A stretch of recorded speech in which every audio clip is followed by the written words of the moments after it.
الحمد لله رب العالمين والصلاة والسلام على سيد المرسلين أما بعد فأعوذ بالله من الشيطان الرجيم بسم الله الرحمن الرحيم مل کر پڑھیں الصلاة والسلام علیک یا رسول اللہ وعلی آلک وصحابک یا حبیب اللہ۔ ہجرت کا 11واں سال، جیش اسامہ۔ اس لشکر کا دوسرا نام سریہ اسامہ بھی ہے۔ یہ سب سے آخری فوج ہے جس کے روانہ کرنے کا رسول اکرم صلی اللہ علیہ وسلم نے حکم دیا۔ 26 صفر 11 ہجری پیر کے دن دوشنبہ جسے کہتے ہیں، فارسی میں پہلے اس طریقے سے ہی نام دنوں کے تھے،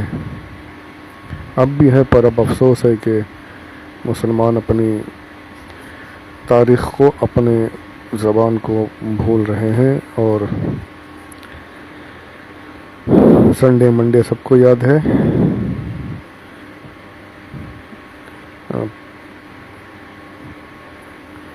خیر، اللہ توفیق عطا فرمائے اپنی تاریخ یاد رکھنے کی۔ دوشنبہ یعنی پیر کے روز حضور اکرم صلی اللہ علیہ وسلم نے رومیوں سے جنگ کی تیاری کا حکم دیا، اور دوسرے دن حضرت اسامہ بن زید رضی اللہ عنہما کو بلا کر فرمایا کہ میں نے تم کو اس فوج کا امیر لشکر مقرر کیا، تم اپنے باپ کی شہادت گاہ مقام ابنا میں جاؤ اور نہایت تیزی کے ساتھ سفر کر کے ان کفار پر اچانک حملہ کر دو تاکہ وہ لوگ جنگ کی تیاری نہ کر سکیں۔ باوجود یہ کہ مزاج اقدس ناساز تھا، مگر اسی حالت میں آپ صلی اللہ علیہ وسلم نے خود اپنے دست مبارک سے جھنڈا باندھا اور یہ نشان اسلام حضرت اسامہ کے ہاتھ میں دے کر ارشاد فرمایا، اللہ کے نام سے اور اللہ کی راہ میں جہاد کرو اور کافروں کے ساتھ جنگ کرو۔ یہ حضرت اسامہ پہلے سے ذکر آیا ہے ان کا۔ حضرت زید بن حارثہ جو حضور کے غلام تھے، اور حضرت ام ایمن سے ان کا نکاح سرکار نے فرمایا تھا، یہ ان کے بیٹے ہیں زید بن اسامہ۔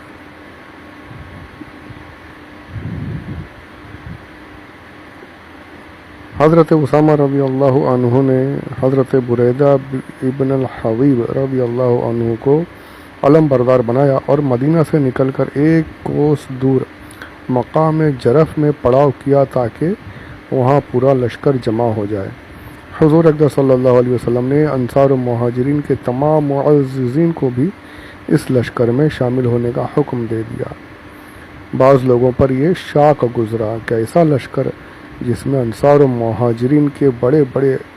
عمائد موجود ہیں، ایک نو عمر لڑکا جس کی عمر 20 برس سے زائد نہیں، کس طرح اسے امیر لشکر بنا دیا جائے؟ یعنی سارے بڑے بڑے اکابرین صحابہ اکرام بھی اس لشکر میں تھے، اور حضرت اسامہ بن زید بالکل یعنی نوجوان، تو کچھ صحابہ کو یہ ٹھیک نہیں لگا کہ سب موجود ہیں اور حضور نے ان کو بنا دیا۔ جب حضور صلی اللہ علیہ وسلم کو اس اعتراض کی خبر ملی تو آپ صلی اللہ علیہ وسلم کے قلب مبارک پر صدمہ گزرا، اور آپ نے علالت کے باوجود سر میں پٹی باندھے ہوئے ایک چادر اوڑھ کر منبر پر ایک خطبہ دیا، جس میں ارشاد فرمایا کہ اگر تم لوگوں نے اسامہ کی سپہ سالاری پر طعنہ زنی کی ہے تو تم لوگوں نے اس سے قبل اس کے باپ کے سپہ سالار ہونے پر بھی طعنہ زنی کی تھی، حالانکہ خدا کی قسم اس کا باپ یعنی زید بن حارثہ سپہ سالار ہونے کے لائق تھا، اور اس کے بعد اس کا بیٹا اسامہ بھی سپہ سالار ہونے کے قابل ہے، اور یہ میرے نزدیک میرے محبوب ترین صحابہ میں سے ہے، جیسا کہ اس کا باپ میرے محبوب ترین اصحاب میں سے تھا، لہٰذا اسامہ کے بارے میں تم لوگ میری نیک وصیت کو قبول کرو کہ وہ تمہارے بہترین لوگوں میں سے ہے۔ یہاں پر حضور صلی اللہ علیہ وسلم نے، کیونکہ یہ سرکار کو پتہ تھا کہ اب اس کے بعد کوئی لشکر میں آگے نہیں بڑھاؤں گا، یہی ایک آخری لشکر ہے جو میں روانہ کر رہا ہوں، تو یہاں سرکار نے مساوات کا درس دیا کہ کوئی بھی ہو امیر لشکر بن گیا، امیر بن گیا، اب تم کو اس کی اطاعت کرنی ہے جب تک کہ وہ شریعت کے قوانین پر عمل پیرا رہے۔ تو سرکار نے یہ درس دینے کے لیے خاص طور پر انہیں صرف صحابہ نہیں بلکہ تمام امت کے لیے قیامت تک کے لیے حضور نے یہ درس دیا کہ جسے امیر بنا دیا جائے، امیر لشکر یا اور کسی معاملات میں بھی، چاہے وہ کوئی ہو، جب تک کہ وہ شریعت کا پیروکار ہے، لائق ہے، تو اب تمہیں اس کی پیروی کرنی ہے۔ حضور صلی اللہ علیہ وسلم یہ خطبہ دے کر مکان میں تشریف لے گئے اور آپ کی علالت میں کچھ اور بھی اضافہ ہو گیا، یعنی حضور کی طبیعت ناساز اور زیادہ ہو گئی۔ حضرت اسامہ رضی اللہ عنہ حکم نبوی کی تکمیل کرتے ہوئے مقام جرف میں پہنچ گئے تھے اور وہاں لشکر اسلام کا اجتماع ہوتا رہا، یہاں تک کہ ایک عظیم لشکر تیار ہو گیا۔ 10 ربیع الاول 11 ہجری کو جہاد میں جانے والے خواص حضور صلی اللہ علیہ وسلم سے رخصت ہونے کے لیے آئے۔ خواص یعنی خاص لوگ، ان کی جمع خواص، اور رخصت ہو کر مقام جرف میں پہنچ گئے۔ اس کے دوسرے روز حضور صلی اللہ علیہ وسلم کی علالت نے اور زیادہ شدت اختیار کر لی۔ حضرت اسامہ رضی اللہ عنہ بھی آپ کی مزاج پرسی اور رخصت ہونے کے لیے خدمت اقدس میں حاضر ہوئے۔ آپ صلی اللہ علیہ وسلم نے حضرت اسامہ کو دیکھا مگر ضعف کی وجہ سے، کمزوری کی وجہ سے کچھ بول نہ سکے۔ بار بار دست مبارک کو آسمان کی طرف اٹھاتے تھے اور ان کے بدن پر اپنا مقدس ہاتھ پھیرتے تھے۔ حضرت اسامہ رضی اللہ عنہ کا بیان ہے کہ اس سے میں نے یہ سمجھا کہ حضور صلی اللہ علیہ وسلم میرے لیے دعا فرما رہے ہیں۔ اس کے بعد حضرت اسامہ رخصت ہو کر اپنی فوج میں تشریف لے گئے اور 12 ربیع الاول 11 ہجری کو کوچ کرنے کا اعلان بھی فرما دیا۔ اب سوار ہونے کے لیے تیاری کر ہی رہے تھے کہ ان کی والدہ حضرت ام ایمن کا فرستادہ آدمی پہنچا کہ حضور صلی اللہ علیہ وسلم نزا کی حالت میں ہیں۔ یہ ہوش ربا خبر سن کر حضرت اسامہ و حضرت عمر و حضرت ابو عبیدہ رضی اللہ عنہم فوراً ہی مدینہ، اور ساتھ دوسرے صحابہ بھی مدینہ واپس آئے تو یہ دیکھا کہ آپ صلی اللہ علیہ وسلم پر سکرات کا عالم ہے، اور اسی دن دوپہر کو یا سہ پہر کے وقت آپ کا وصال ہو گیا۔ انا للہ و انا الیہ راجعون۔ یہ خبر سن کر حضرت اسامہ رضی اللہ عنہ کا لشکر مدینہ واپس چلا آیا، پورا لشکر جو جمع تھا واپس آیا۔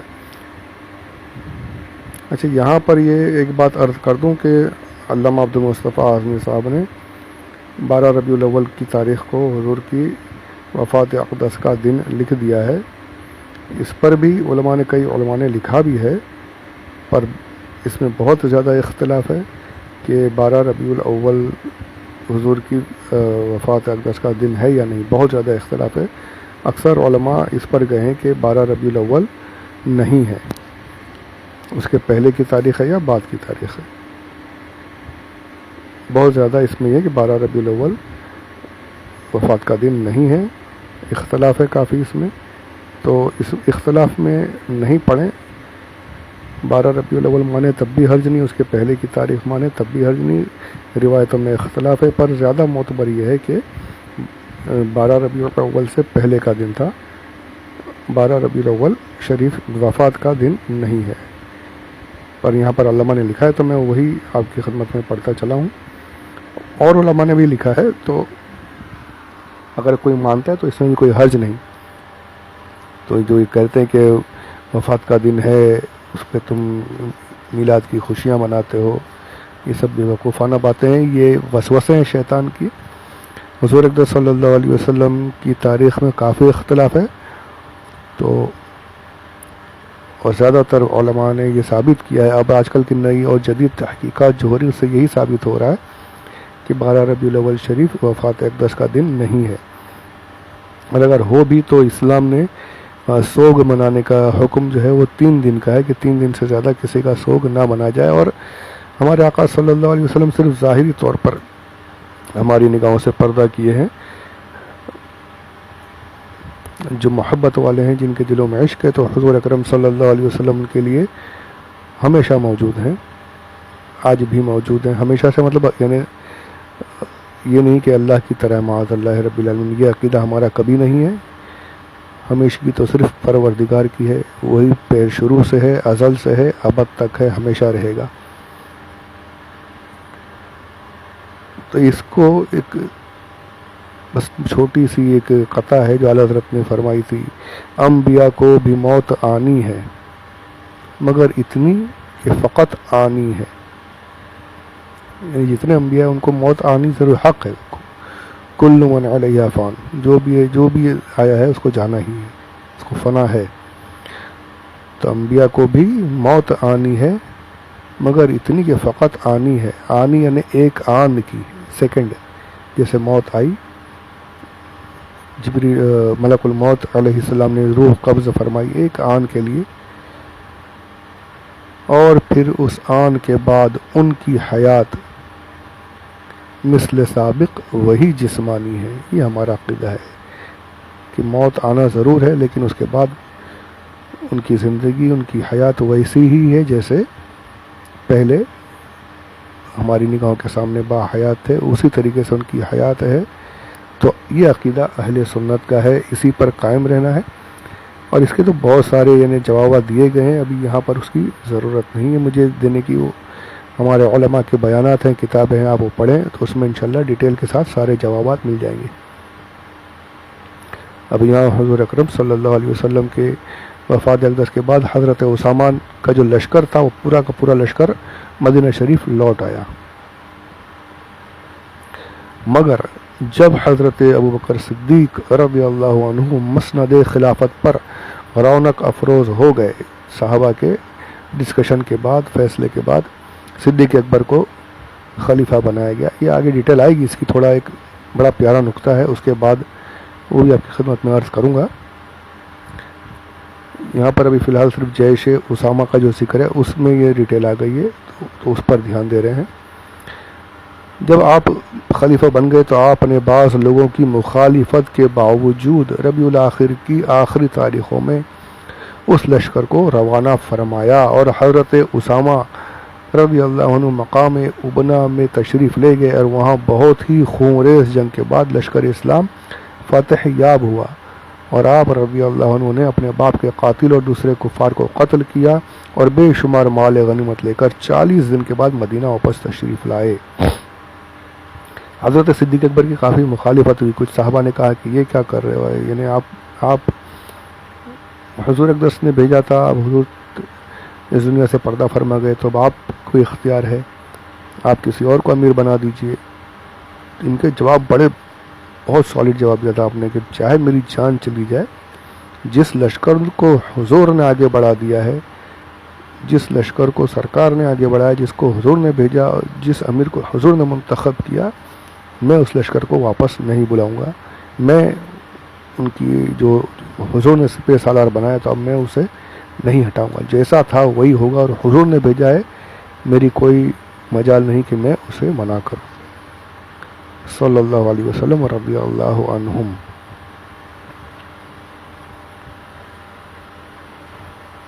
حضور اقدس